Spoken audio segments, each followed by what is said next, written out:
Class 7 chapter number 6 की exercise के बारे में डिस्कशन कर रहे हैं हम। यहाँ पर सामने जो आपको फिल इन द ब्लैंक्स नजर आ रहे हैं, यहाँ पर 5 फिल इन द ब्लैंक्स है। पहला fill in the blanks A dash is a graphical representation of worksheet data. बहुत सिंपल है, आपके माइंड में आंसर आ चुका होगा।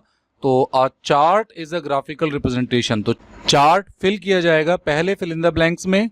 Second fill in the blanks है बी में, in dash chart only one data series can be plotted. तो ऐसा कौन सा चार्ट है जिसमें केवल एक डेटा सीरीज को दिखाने के लिए जिसको यूज किया जाता है? तो that chart name is pie chart. Pie chart का यूज करते हैं जब आपको एक सिंगल डेटा सीरीज की वैल्यूज को शो करना होता है। सी आपका फिल इन द ब्लैंक्स आ गया है। अ chart placed in a worksheet is called a. जो चार्ट वर्कशीट पर प्लेस किया जाता है, अ chart placed in a worksheet is called a embedded chart। तो जो सेम चार्ट, एक चार्ट है जो जिस शीट पर आपका डेटा रहता है, मान लीजिए आपने स्कूल के मार्क्स लिखे, बच्चे के सब्जेक्ट के मार्क्स लिखे, उसी शीट पर आपके डेटा भी है, टेक्सचुअल न्यूमेरिकल डेटा भी है, और उसी शीट पर आपका चार्ट भी है। तो ऐसे चार्ट को कहते हैं एम्बेडेड चार्ट। तो ये डेफिनेशन आपकी बुक में भी मेंशन है, स्टार्टिंग में ही या पहले पेज पे आपको नजर आ जाएगी। Chart placed in a worksheet are called embedded charts. तो इनसे चार्ट को हम एम्बेडेड चार्ट्स कहते हैं। डी आपका फिल इन द ब्लैंक्स आएगा। Scatter chart is also known as. तो स्कैटर चार्ट्स को हम क्या कहते हैं? X Y scatter chart. तो एक्स वाई स्कैटर चार्ट्स यहां पे फिल हो जाएगा। A dash compares piece of data using horizontal stack. तो हॉरिजॉन्टल स्टैक आते हैं आपके बार चार्ट में, और बार चार्ट आपका कंपेयर करने में आपको बहुत ज्यादा हेल्प करता है। तो फिल इन द ब्लैंक्स के पांचवे ई वाले फिल इन द ब्लैंक्स में आएगा बार चार्ट। सो पहला ए चार्ट, सेकंड यानी जो बी ऑप्शन है in pie chart, C option called a embedded chart. इसके बाद में आपका scatter chart is also known as X Y scatter chart, और पांचवा फिलअप ई वाला A bar chart compares pieces of data using horizontal stack। MCQ type के questions पर आते हैं। What do you use to create a chart? तो आप एक चार्ट क्रिएट करने के लिए कौन सा ऑप्शन चूज करेंगे? Pie wizard, Excel wizard, data wizard या chart wizard? The correct answer is option number 4, chart wizard. Second आता है What type of chart will you use to graphically represent expenditure in different department? अलग अलग department हैं और उनके अलग अलग खर्चे हैं। आपको ऐसा अगर चार्ट बनाना हो तो आप कौन सा चार्ट बेहतरीन तरीके से यूज करेंगे?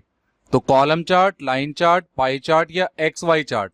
तो अलग अलग डिपार्टमेंट हैं, तो अलग अलग डिपार्टमेंट के लिए अलग अलग खर्चे हैं, तो सबसे बेस्ट चार्ट है column chart.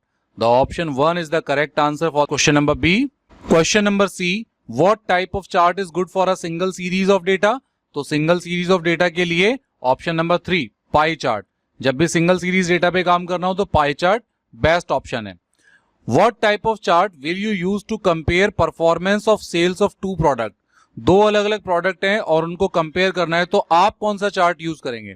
Column chart, line chart या पाई चार्ट, या फिर कॉलम या लाइन चार्ट दोनों? तो बेस्ट ऑप्शन है कॉलम चार्ट। कंपेयर करने के लिए कॉलम चार्ट बेस्ट ऑप्शन है। अगर बार चार्ट होता तो कॉलम चार्ट और बार चार्ट दोनों को यूज कर सकते थे, लेकिन कॉलम चार्ट को फिर भी हम पहले प्रेफरेंस देंगे अगर हमें कंपैरिजन करना है किसी दो प्रोडक्ट के बीच में। इसके बाद में आप क्वेश्चन नंबर ई है, what type of chart is useful for showing trends और चेंजेस ओवर टाइम? जब आपको एक पर्टिकुलर टाइम इंटरवल के बीच में चीजें देखनी है, ट्रेंड्स देखना है, तो उसके लिए बेस्ट होता है आपका लाइन चार्ट। देखिए लाइन चार्ट की डेफिनेशन यहां लिखी है, line chart can display continuous data over time set against a common scale and are therefore ideal for showing trends in data। तो जब डेटा का ट्रेंड्स आपको देखना है तो लाइन चार्ट सबसे बेस्ट ऑप्शन है। तो क्वेश्चन नंबर ई के लिए लाइन चार्ट करेक्ट आंसर है। ऑप्शन नंबर एफ यानी जो नेक्स्ट क्वेश्चन है, what is the shortcut key of inserting chart in MS Excel? तो F11 शॉर्टकट की होती है, सेकंड ऑप्शन ठीक है। जी वाला क्वेश्चन है आपका, which one is not among the chart type available in Microsoft Excel 2010? तो data point, line, radar, bubble. तो बबल चार्ट भी होता है, रडार भी होता है, लाइन भी होता है, लेकिन डेटा पॉइंट्स नाम से कोई चार्ट नहीं होता तो ऑप्शन नंबर 1 यही वो चार्ट टाइप है जो आगे ऑफिस 10 में या एक्सेल 10 में अवेलेबल नहीं होता है। एच पार्ट पर आते हैं। Data represented in worksheet can be easily understood by. तो जो भी वर्कशीट पर डेटा होता है वो सबसे ज्यादा आसानी से किस में पढ़ा जाता है, डाटाबेस में, लेटर में, चार्ट में या सिंबल में। तो ये चैप्टर चार्ट का ही है, तो चार्ट में सबसे बेस्ट और इजी तरीका होता है आपके स्टैटिस्टिकल डेटा को देखने का। एक बार शुरू से ए से लेकर के एच तक पहला जो क्वेश्चन है कि कौन सा जो चार्ट है आप यूज करेंगे, तो चार्ट विजार्ड है। ऑप्शन नंबर बी के लिए, इसके लिए आपके पास में कॉलम चार्ट आपका सही आंसर है। ऑप्शन नंबर सी के लिए सिंगल सीरीज में पाई चार्ट आपका आंसर है। ऑप्शन नंबर डी के लिए what type of chart will you use to compare, तो column chart. Option question number E what type of chart useful trend, तो line chart. Question number F what is the shortcut key, F11। Question number G which one is not among the chart type available, data points. And question number H chart इसका correct answer है। आगे आते हैं short questions पर। What is a chart sheet. अब chart sheet क्या होती है, तो चार्ट शीट की डेफिनेशन यहां बुक में अवेलेबल नहीं है।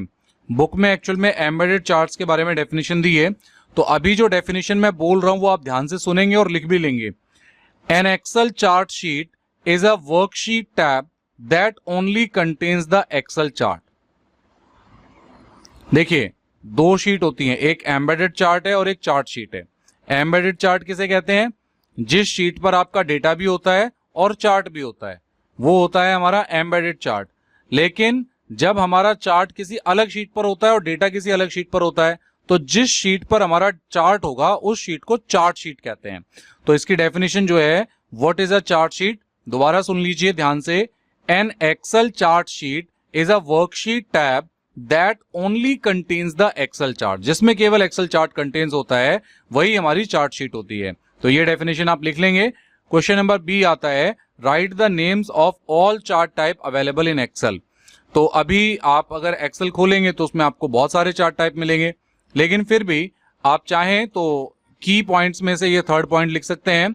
Various chart types in MS Excel are column chart, bar chart, line chart, pie chart, area chart, donut chart, X Y scatter chart, radar chart, stock chart, bubble chart and surface chart.